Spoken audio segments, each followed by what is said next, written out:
Tony, I just got back from a lovely trip to the northeastern part of this lovely country of ours.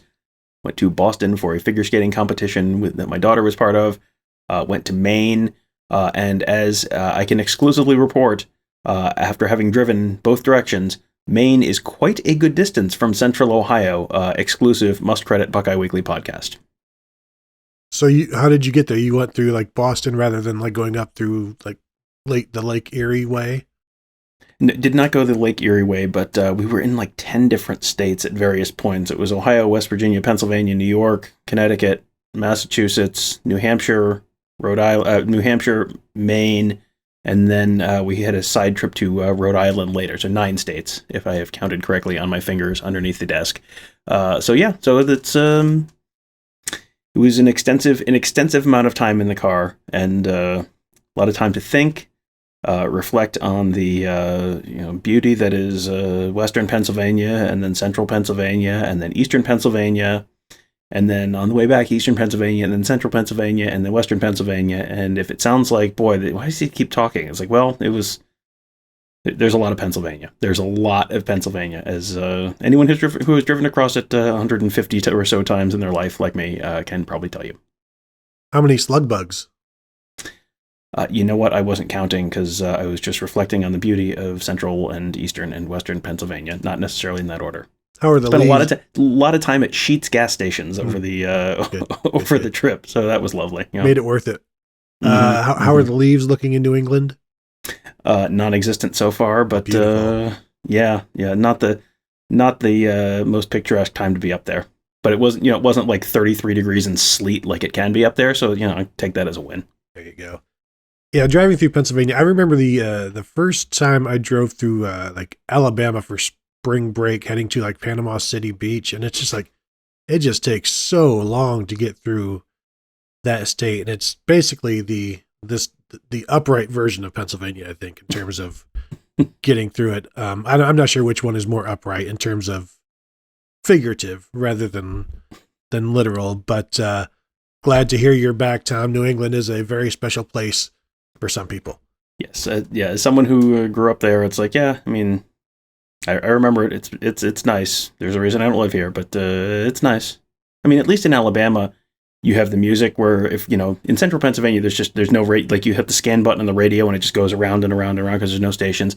At least in Alabama, you can roll your windows down and just enjoy the ambient banjo music everywhere. So you've got that going for you there, as opposed to Pennsylvania, which is nice. And so, Tom, today's episode, we do have some stuff to talk about, some personnel things to talk about, not between you and me, but like Bryson Shaw transferring out, Lejond Cavazos transferring out, and what that means, and what the Buckeyes look now without them. Let's start with Bryson Shaw, who in Saturday's practice was working as the number one strong safety, the bandit, if you will, the boundary safety. But that was because there were no Court Williams, there's no Josh Proctor, and so the idea that yes, he was working with the ones and still transferred, and this is I think the number 3 or number 4 tackler on the team last year, like 59 tackles. So this is he's a very solid contributor. 12 starts last year, stepping in for Josh Proctor. But when you hear like Jim Knowles talking about the safeties, I don't know if we ever heard him say Bryson Shaw's name. It was Ronnie Hickman, Court Williams, Josh Proctor, Tanner McAllister, Cam Martinez. Just thinking off the top of my head, I don't know if we ever heard him talk about Bryson Shaw. And so the writing on the wall there in terms of the depth chart, you're a guy who goes from a starter to now third in the pecking order. This is not your typical transfer. We'll get to our typical transfer coming up with Lejond Cavazos, but I don't know, how surprised were you? I wasn't particularly surprised because of what you mentioned. I mean, we've heard a couple Jim Knowles press conference where he's talked for, half an hour each time, and I literally don't know that I have heard him say Bryson Shaw's name out loud this spring, which is a pretty good indication where things are probably standing. And Shaw was number 3 on the team on defense on snaps last year. I mean, he was behind only Denzel Burke and Ronnie Hickman. So, I mean, you think of those two guys as like mainstays of the defense. And, Shaw didn't start the first couple of games, but once Josh Proctor broke his leg and was out for the season, he stepped in and he was, he just played the whole year. And, he was I think the prototypical Ohio State safety in that everyone just looked and saw him in the picture a lot of times and hated him. And, sometimes it was his fault and a lot of times it was not his fault. And he had a big interception against Michigan. And, he was definitely not the biggest problem the Ohio State defense had last year. But when you're getting Josh Proctor back, and it seems like Josh Proctor is well on his way to coming back because you're seeing progress with how much he's participating in practice. It seems like, okay, you're going to have one guy there. He's obviously very high on Court Williams, so now you get a couple guys there. It seems like maybe they're happy with Ronnie Hickman at that adjuster safety position, so you're not going to be playing that deep safety spot. So if you started last year and you think I'm good enough to play, I am good enough to start somewhere, at a significant school. I was good enough to start at Ohio State. I'm good enough to start somewhere else. If you're finding yourself second or third on the depth chart, like that is a reasonable time to look at a transfer. He's a Maryland guy. I do wonder. I have not looked at Maryland's safety depth chart, but I'm going to go out on a limb and say probably not as good as Ohio State's safety depth chart. So, maybe he does the Keandre Jones route of Maryland to Ohio State and then back to Maryland. But he's someone who filled a very important role for that Ohio State defense last year. Everyone always has thoughts on safeties at Ohio State, and I think back to like Donnie Nicky in the late '90s. Everyone hated Donnie Nicky, and then Donnie Nicky ended up being the guy who broke up the final pass in the national championship game as a senior. Sometimes these guys are better players than you think they are, but I think he's going to land somewhere and be a contributor wherever he ends up going. Donnie Nicky, the 4-year starter, 3.5-year starter at safety for the Buckeyes. And one of those things like every year, maybe this is the year somebody good starts in front of him. And then he just kept winning the job and then played in the NFL for a number of years. Yeah, maybe Tom, remember he was a former Maryland commit in terms of lacrosse, was a former Wisconsin football commit. Maybe he looks to go to Wisconsin. I did see Eddie George, the head coach at Tennessee State, hit him up on Twitter to see, hey, what's your next move? And we know Kayvon Pope is transferring to Tennessee State to play for Eddie George. And maybe this is what Eddie George is going to build at Tennessee State. You get the Ohio State transfers and you go from there, and that's your base, and see how it goes. The irony for me is I think this defense would suit him better as I think he could have a better shot at free safety in this defense than last year's defense, especially the single high, which was not his best look. Where I think he would have had a better opportunity to play well, but the opportunity to play a lot is not there, and so now he's got to go figure that out. Yeah, and Jim Knowles is looking for some different stuff from his safeties, and again, if you have not heard him talk about a player 2 weeks into 3 weeks into spring ball, almost a month into spring ball at this point, like that tells you what Jim Knowles is sort of thinking and looking for in those different spots. And he may not be a great fit for that. This is not a new thing. I mean, it's I think probably easier for people to see when it's like a new offensive coordinator. And now we're like Georgia Tech a couple of years ago when they went from Paul Johnson to Jeff Collins, and they've been running the triple option. And they've been running, a bunch of 250-pound offensive linemen, and all of a sudden, and we're not running the triple anymore. Like, it's very easy to see, like, hey, I'm going to need a quarterback who can throw the ball occasionally now, and I'm going to need offensive linemen who can eat a whole pizza without, looking like they want to die. Like, you need 300-pound offensive linemen instead of 250-pound offensive linemen. That's a very easy thing for people to see.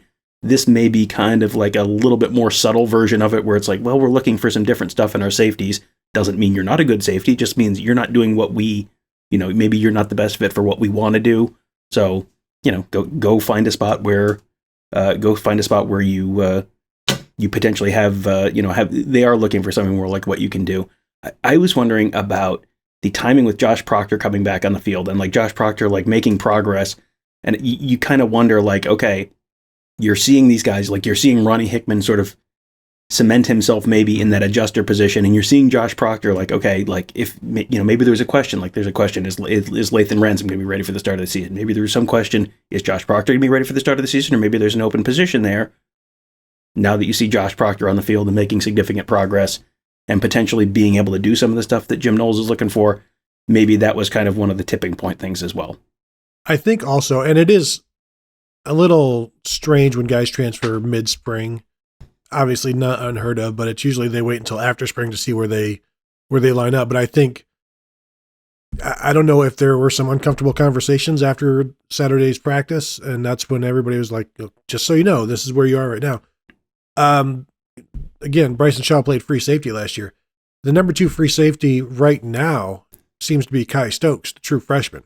So this is essentially Bryson Shaw being passed by a true freshman as well. And so that's another bad sign. So basically, either safety position of the two deep safeties, you're looking at your third now on the depth chart. And so, yeah, I guess you go because you figure it's not going to get better. And there's a video out on Twitter of G. Scott catching a touchdown, and Bryson Shaw maybe kept his eyes in backfield too long and let somebody get behind him.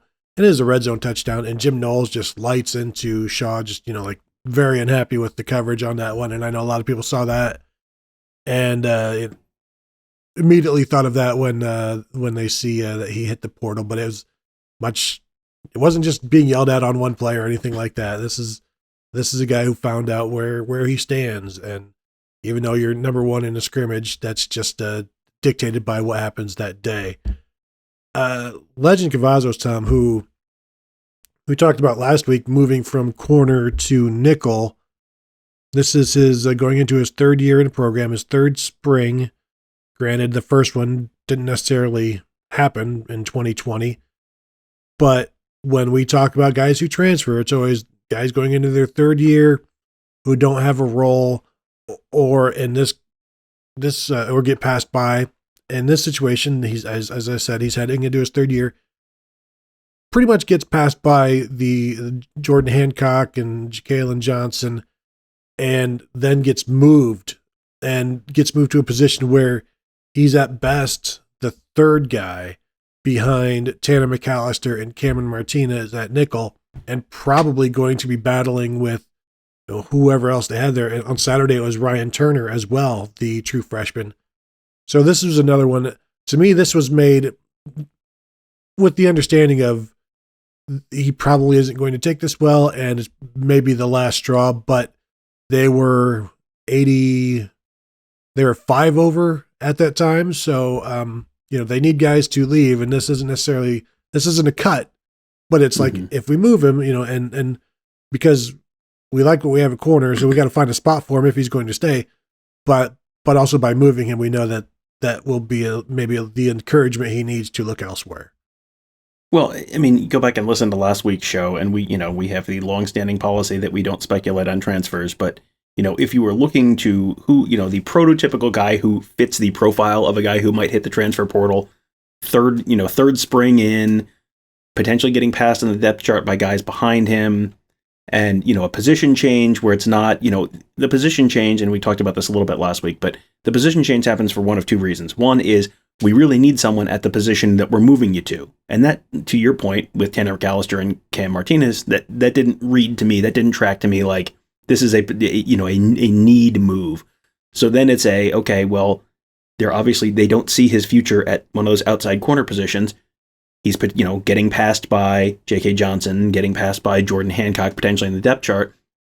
So then it's like, well, let's see if we can find another place. This isn't working out for you. Let's see if we can find another place for you. And, was this Lejond Cavazos deciding, I don't want to play safety. I still view myself as an outside corner. I'm going to go somewhere where I can play outside corner. Was it he moved to that nickel spot and, just didn't like it. It didn't take. He didn't feel like he was going to have a chance to play, whatever the case may be. That was a sort of, that was kind of a big waving red flag. Like, this seems like a situation that's worth kind of keeping an eye on. And it sure didn't take long for him to make that move. And, he is a Texas guy by way of IMG. So he's got, he has ties in a couple different states. He's another guy who, this is not someone who's going to end up playing for some D3 school. Like, he has the raw athleticism that, you look at his combine numbers and they're just ludicrous. he has the raw athleticism to play somewhere in that FBS level. Didn't work out at Ohio State, but he's another person who's gonna wish him well, like Bryson Shaw, like not anyone who did anything wrong, just didn't end up being a good fit this year. I would encourage people to be mindful about how you're talking about players on Twitter, for example. Like, we just went through the whole Harry Miller situation. You may remember the Harry Miller situation. Like, there are actual people with feelings on the other end of your tweets, and calling someone a bust, calling someone a bum. Like, that's not probably the kindest way you could frame that. Do you need to say this out loud? Do I need to use my out loud voice or my online out loud voice? That's a good question to ask yourself before pressing send on that tweet. What am I accomplishing by doing that? And the answer often is nothing. So just kind of bear that in mind while you're online. Tweet less, I think, is what I think that's the point here today and every day. I saw a conversation between some fans, and there was some disparaging things said about the transfers, and the justification was, we're all adults here, we're grown-ups here, we can say what we want. And it's like, but if we are adults and we are grown-ups, do we need to tell everybody what we think? Like, tell everybody, like, just share on social media or on a message board exactly how we feel about this 20-year-old, that didn't play football well enough for my liking. Like, if we are adults and we are grown-ups, I think we can just keep that to ourselves. Unless, of course, Tom, we're talking about refs, because they're in their 50s or 60s. That's fair game. Under the Geneva Convention, refs aren't even people. So, I mean... Exactly. It's like punching a wall. If it's your wall, who cares? But yeah, Tom, like and I knew as soon as we saw the Bryson Shaw news, it's like, oh, this is going to be a happy day for a lot of Buckeye fans, and they're going to express that happiness. And it's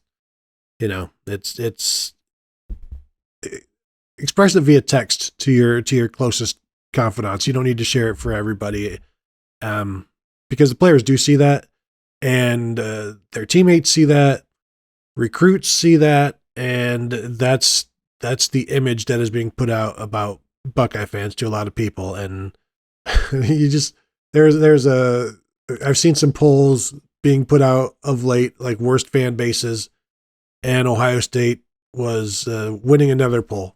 So in terms of, and I think it was down to Ohio State and Tennessee in this particular poll, and just that's the company some people are keeping right now. It's couldn't be me. That is one of those, boy, Ohio State and Tennessee. It's like, okay, well, one of these has been spoiled by success. The other one,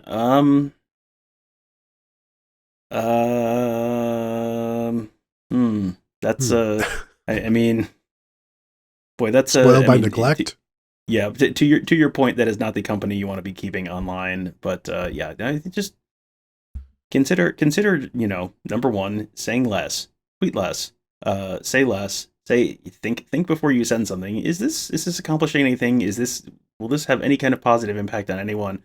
And number two, think also about how often. I can tell you in my mentions, very frequently I will tweet something, and you will have just something that's just like really like mean and unnecessary about whoever I was talking about or whatever, and invariably that person has 17 followers and an egg avatar, and it's like so.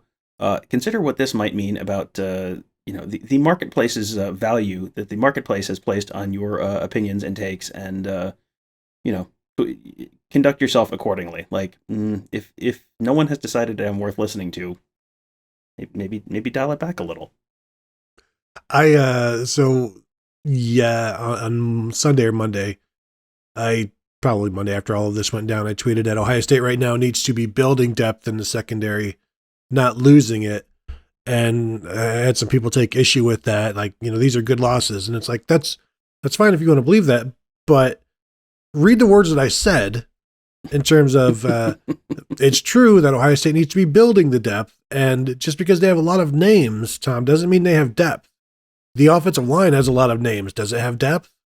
Not so much. And so there's a difference between a list of names and a depth chart. And right now they need depth at safety at all three of their safety spots. And when a true freshman is your number 2 free safety, that can be a scary proposition. Now, Josh Proctor could very well be that number 2 safety, be that number 1 boundary, and just, switch back and forth or whatever if something were to happen. But you still need to have that depth. And in the past, Josh Proctor was a true freshman backup at free safety. So is Jordan Fuller. I can tell you which one of those have worked out better than the other, but it's not unheard of, and it's not a desperate measure by any means. I think strong safety things look good there as well, but Josh Proctor has not been playing. Court Williams, Jim Knowles has already said that they need to get him better at covering receivers. And Tom, can you educate me, if you are a safety, how important is pass coverage? Seems pretty important. And he is at the boundary, the bandit position, so that is more involved in run support. But I can tell you that much of the angst directed at Bryson Shaw in previous years, or Marcus Hooker the year before that, or, fill in the blank, Isaiah Pryor, safety, fill in the blank safety over the years, even going back to Donnie Nicky. An awful lot of the angst was based on pass defense and defending, pass plays and defending receivers running in space and all that kind of stuff. So yes, I'm going to say that is actually a pretty important part of the safety work experience. And in terms of the safety depth right now, the number 2 strong safety on Saturday was Marcus Hooker, to give you an idea of where things are right now with bodies. And so that's a guy that started 2020, and then got benched in 2020 and couldn't see the field and really didn't play much last year. And this right now, he's not too far away from being your everyday guy. And you saw what happened with Josh Proctor last year when you lose somebody and you only have really one guy that they believe can play free safety other than Josh Proctor. So it's great. They had more safeties than played last year. They had a bunch of names. They had a list of safeties, but you need guys that can play. And I do think, obviously, they're much better off now than they were a year ago, the year before that, when they had to play linebackers because they didn't have safeties and defensive backs. But so you look at free safety, we know that what they've got there. And then strong safety with the Bandit, they'll figure that out with Proctor and Court Williams. You still have guys like Jansen Dunn will come along. He's out right now. Sonny Styles will be here in the summer. I assume he will start out at that Bandit safety. That's as Jim Knowles says, they're going to give him a shot at safety and see if he can do that there. And I would expect that to be the Bandit. Ryan Turner was, as I said, was working at nickel. I think that's a good way to add depth to that and also get him some looks as rather be the third nickel than the sixth corner. You've got to build some depth there. And Jair Brown, I guess, had some good moments on Saturday as the fifth corner at this point. Now, I know there's still some depth concerns at corner, I would say, as well. They've got 6 scholarship corners. I think Day wants 8, but they haven't had 8 at any point in Day's career in terms of scholarship guys. Last year they had 7, and that was because they moved DeMario McCall, and they didn't really play Lejond Cavazos much. I mean, he played like 12 snaps a game for a handful of games. Ryan Watts, we know, got moved, then moved back, and of course is at Texas now, transferred. They lost both of their 2020 corners now in Lejond Cavazos and Ryan Watts, which hurts. So I do think they're a little light, but I think they feel pretty good about the 6 they've got. Yeah, I think the depth is a concern rather than who can play this position. You've got to feel like, I mean, Denzel Burke, I think they feel very good about. Kam Brown, assuming he's healthy, I think they feel very good about. All available indications. This is one of these look at what they say, not what they do kind of things, but all available indications are they feel pretty good about Jordan Hancock and J.K. Johnson for all the stuff we talked about last week with Cavazos switching position and again early this show. And then, Jair Brown, he's a true freshman. Expectations for, Denzel Burke is the exception, not the rule for true freshmen. So you really don't want to have that kind of guy thrown out in the field as a true freshman. J.K. Johnson and Jordan Hancock, they really like both of those guys. They didn't have a tremendous amount of depth there. but those guys really only played kind of garbage time last year because you don't want to throw a true freshman into that kind of position. So, Jair Brown is probably maybe more potentially a 2023 solution rather than a 2022 solution. You do wonder, I mean, they're over the number right now. They're at 88, I think, right now. So 3 over with the way the transfer portal works. And you can just kind of like mentally go through position groups and find 1 or 2 guys in a whole bunch of spots where I think it's more likely they're at 80 after May 1st than it is that they're at like 86. I think there's a very, very high likelihood you're going to lose enough guys. You're going to have some spots open. You wonder if they might be able to go out and find a cornerback in the portal. It might be a little tricky because you're looking at, someone coming in to potentially just be depth and threading that needle between this guy is good enough to play here, but also doesn't expect to start. That's a pretty tricky needle to thread. But, if they can pull that off, I'm sure it's something they're at least thinking about or looking at right now. But yeah, it's going to be interesting. This is not the most dire that the cornerback room has been by any stretch at all. The top line talent is there. The second line talent sure seems like it's there. But the depth is a little bit of a concern. And you go back, like you said, the 2020 class, you're now 0 for 2 on the corners there. They're both gone. They've had a bunch of, just for whatever reason, it is always a cornerback who decommits on early signing day or the day before early signing day.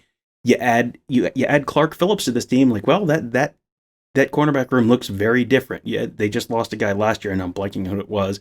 But a couple of years before that, it was Jordan Battle, who now would be gone. But they have had like just one corner decommit pretty much every year right on early signing day. You take those guys off, you add in the offer for the 2020 class, and then all of a sudden it's like, boy, that's how you get a depth problem.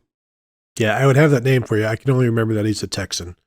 But also, Tom, we're old enough to remember Ohio State having to play a linebacker at cornerback in 2001 with C. Grant. And anybody listening now that doesn't remember those days, and really C. Grant played as well as you could possibly expect a linebacker, a 225-pound linebacker, to play at the position. So he wasn't the best, but he was pretty solid for what else they had. And there were some recruiting mistakes back then and some injuries and things like that, but things aren't that dire yet, but it only takes 1 or 2 injuries to get there. And with Cam Brown's history, the good thing is they brought in 3 corners in the 2021 class, probably try to do the same thing in the 2022 or the 2023 class to build those numbers back up. Go. Terrence Brooks. I knew I would come up with it eventually. A fellow Little Elm Texan, Terrence Brooks, just like Ryan Watson 2020. So stop recruiting cornerbacks from Little Elm, Texas. It doesn't tend to work out, apparently. No, it doesn't. And you figure they'd learn their lesson after one. That should be enough. Like, okay, never again.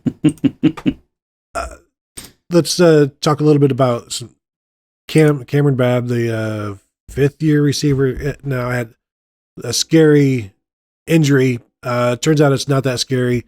He'll be back in a couple of weeks, probably done for spring. No reason to bring him back, but I know he wasn't out there on Saturday, and then Ryan Day said on Monday, just, he had a little bump in the road, and there are rumors and things about him being hurt, and anytime you hear that, you're like, oh, no. But soon after that, reports started coming out that it wasn't that bad. And so that is good to see because he's had a great camp and we'll see if he's a 2-time captain. I know everybody respects him, is rooting for him like you wouldn't believe to finish his career. I guess he still has more after this. To finish his career, he probably has, like, in addition to this year, like 3 more years of eligibility if he needs them, because I think he could get, if Bradley Robinson could get a 7th year. I'm pretty sure that Kam Babb could, because Kam Babb has had like 1 full season in his time at Ohio State. He has played 1 season. He played the 2020 season. He missed 2018 with a knee injury. He missed 2019 with a knee injury. He missed 2021 with a knee injury. You add in the COVID year, and it's like, I feel like if Ohio State lands Ryan Montgomery in the 2025 class, in Ryan Montgomery's draft eligible season, I think Kam Babb might still technically probably be able to squeeze another year of eligibility out. Like he could, I don't know, what's higher than a doctorate? I think what's going to happen, Tom, is Kam Babb is going to go from wide receiver to wide receivers coach as Brian Hartline takes over the head coaching job from Ryan Day, who will retire at that point at 63 years old or whatever. It's like, I've been here for so long, and now I'm going to hand this mantle to Brian Hartline, and you just continue the lineage and go from there. So happy that he's doing all right. We'll do all right, and I know everybody's looking forward to seeing him. Sam, I do want to talk a little bit about the big recruiting weekend. Don't need to go too long into this, but it was a huge recruiting weekend. They had 2 5-star quarterbacks on campus, one 2023, Dante Moore, the other 2024, Dylan Raiola, who is an Arizona prospect, but a Nebraska legacy, who is possibly now down to like USC and Ohio State, if you believe the reports. And so I know Ohio State really impressed him. Dante Moore is a Detroit kid, so probably don't expect him to become a Buckeye. The 2023 quarterback situation is interesting to me because I don't know if they're going to be able to get a top guy because of the sandwiching that is going to go on. And if they're down to, let's say, 2 guys in 2024 in Dylan Raiola and Jaden Davis, if one of those guys commits, Tom, do you just take them? And knowing that that's going to shrink your options in 2023 as well. Yeah, and I think you're probably due for a year where you don't get a 5-star, because I think just eventually, like, guys are going to figure out, like, hey, there's only one starting quarterback job here, and there's a bunch of other really talented guys here ahead of me. You may need a guy at some point, and we've talked about this in the context of maybe a second quarterback in a class. But, for Ryan Day's goal to have 4 healthy scholarship quarterbacks every year, you may need to take a guy who's coming in with the understanding, like, hey, I'm probably not going to start. If, you get to the break glass in case of emergency part of the season, this is a guy who's been in the system a couple of years, whatever, and can play, maybe not at a national championship level, but, if you're down to your 3rd or 4th quarterback, like, well, this is better than having to throw a walk-on out there, essentially. You may need one of those guys at some point just to build that depth up a little bit. And, they've brought in Chris Chuganoff. They've brought in Gunnar Hoke through the transfer portal. If you can get one of those guys as a true freshman, you have more time with them, more time in the system, all that kind of stuff. It feels like that would be advantageous. I don't know if philosophically they're going to be willing to do that, but it seems like that's something that, in the past, Day has really expressed, like, if I don't think this guy can do what I need him to do, I don't want to just bring someone in just to have a body. It feels like you're going to be due for one of those at some point just to make the numbers work. Yeah, and I think they do have to bring in somebody in 2023, because in 2024 there's a possibility that Kyle McCord is gone to the NFL. So it's just Devin Brown and the guy you signed in 2023, and then whoever else you can get in 2024. And I do think maybe you try to bring in 2 guys in 2024. You go get the best you can. And then, as I like to do, the best Ohioan. And they did host a 2024 Ohioan, Ethan Grunkmeyer, who is starting to fly up some radar and has a solid arm. And, maybe something like that, where you just build that and build that and build that. And you get that guy who just wants to be a Buckeye. The problem is, if you get on them too late, like a Drew Aller, then they're going to have their loyalty to the school that they fall in love with. And so, maybe looking for that 2024 2 quarterback class, you start to recruit to it now. The running backs, Mark Fletcher from American Heritage, Torrance Gibson's home school.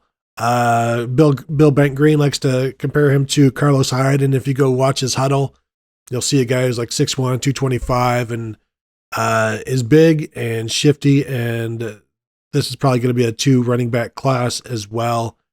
With maybe Fletcher. I know everybody wants Richard Young. Richard Young, Tom, is heading to Alabama for a visit once again, and that has made Buckeye fans nervous as always. Well, yeah, he's visited there semi recently. Mm-hmm. Going back again, he just put out his list of summer visits. Alabama's getting a visit there. Ohio State is as well. I think that's going to be his officials. But yeah, this is one of these watch what they do, not what they say things. Repeated trips to Alabama that's going to be a little bit of a concern for Ohio State. Fletcher is an interesting player because I have a buddy who covers high school football down in South Florida, who will kind of keep me apprised of like, hey, this guy's just a freshman, but the coaches really, really like him, or he's just a sophomore. Fletcher is that guy. Mark Fletcher is that guy. He's been pumping Mark Fletcher to me for quite a while. Really thinks he could be a really next level player. So it will make him very happy if Fletcher ends up at Ohio State. But yeah, it is. There are a couple options there. If you have a 2-back class, Trayon Webb, I think, is back off the market. I mean, he's somewhere. He decommitted from Oklahoma, but he's somewhere, I think, now. But yeah, if you have a 2-back class, if you can get Richard Young, basically Richard Young and the field is a pretty good class. But, if you don't get Richard Young and you can get Mark Fletcher and someone else like that, that would be a pretty good class too. And the last thing I want to touch on, the wide receivers that Ohio State had in visiting this weekend, a number of the South Florida Express that, Tom, you and I were there a couple of years ago for tryouts. Neither one of us made the team. It's all political, Tony. You know how this works. But Brandon Innes, who was committed to Oklahoma, then decommitted when Lincoln Riley left, or I assume that's when he decommitted. But Ohio State trending well with him, number 1 receiver in the nation. Carnell Tate, who I saw took a big drop on the ESPN rankings today, so I don't think he's good anymore. But still, the one time I saw him, he was amazing. It just means he's not going to Alabama. That's all that means. And so he was also in. Those two guys are trending really well for Ohio State right now. I know Bill Green thinks they get both of them, and if you get anytime you can land 2 5-star receivers in a class, go ahead and do it. They also Innes being American heritage, as I said, Carnell Tate, or I didn't say, but also American heritage. Carnell Tate, IMG by way of Chicago. Then they also had Jaylen Hale, the number 7 receiver in from Texas. And Tom, I guess if you just recruit receivers from Florida and Texas, or if you just recruit receivers from Florida and Texas, I think you can make some waves there. Yeah, the Texas wide receiver thing has worked out pretty darn well for Ohio State over the years, and you've got to imagine it drives Texas fans completely insane that Ohio State's just constantly pulling 5-star or top 50 kind of wide receivers. I mean, Garrett Wilson, Caleb Burton, now you're potentially another one. I mean, it's just that has got to drive Texas fans and Texas A&M fans too completely nuts. So you have that going for you. Plus, you tend to get pretty good production out of those guys. So that's a side benefit in addition to driving Texas people insane. Yeah, and Jackson Smith and Jigba. And who? Yes. Also, Tom, David Boston. That's true. He's a little further back, but yes. I did manage to have a discussion about Texas wide receivers without mentioning the guy who's in the process of completely rewriting the Ohio State record book. Good job, everyone. Great show. We're doing great. Yeah, and then the last two guys I want to mention, 2024 receivers, JoJo Trader, who was one of the guys we saw that at the South Florida Express, who they were saying this guy is the next thing, and JJ Smith. JoJo Trader, the number 1 receiver in the On3 consensus, does not yet have a 24/7 sports profile, which is a little odd. And then Jeremiah JJ Smith, the number 2 wide receiver in that 24/7 composite, right now looks like a heavy Buckeye commit or a lean. And JoJo Trader looks like a possibility for the Buckeyes as well. So that's just Brian Hartline being Brian Hartline and receivers seeing a passing offense, thinking, gosh, they almost had 3,000-yard receivers. Like you can, if you're the third option, you can still see more passes come your way than the number 1 option in a lot of other offenses. Yeah, this is a very attractive offense for wide receivers from a statistical perspective. From a, if you're good enough, you have seen there's a strong track record of them putting freshmen on the field. Like Marvin Harrison, a true freshman, caught 3 touchdowns in the Rose Bowl.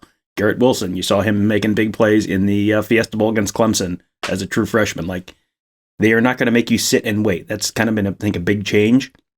And then you have a very productive career, and then you go get drafted high. Like, the track record is just an assembly line at this point. And the fact that it's an assembly line at this point means that Brian Hartline continues to bring in really, really, really good kind of raw material coming in, which makes the end product better. Which, it's just a cycle at this point. So, yeah, the conversation we had about, well, the cornerbacks are good, but there's a little depth concern. Nope. Wide receivers, all good. 2 thumbs up. Keep, keep.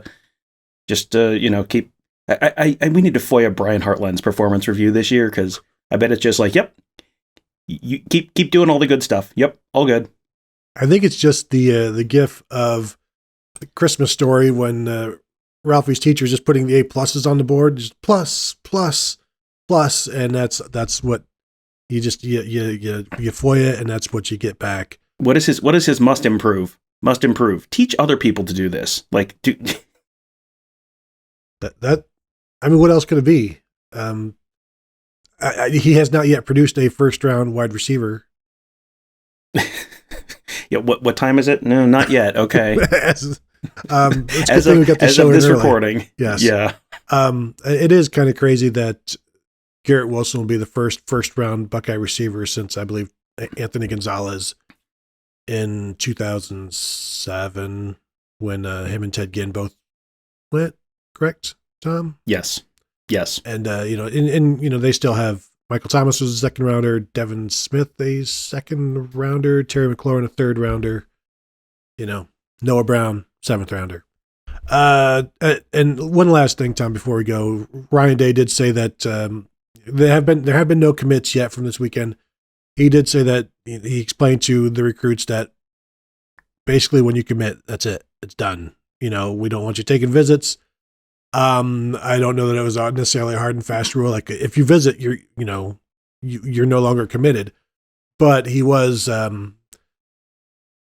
he was pretty emphatic that they don't want the commits looking around. If you're going to commit. And so I don't know if he talked to anybody out of their soft commits at this point, but some guys have maybe like I think was it Jeremiah Smith who was planning to commit like relatively soon and is now going to take his visits instead. It's not like Ryan Day is talking people out of it, but just making sure you know what this means, because as Urban Meyer used to say, when a Florida kid commits to you, that just means he's interested.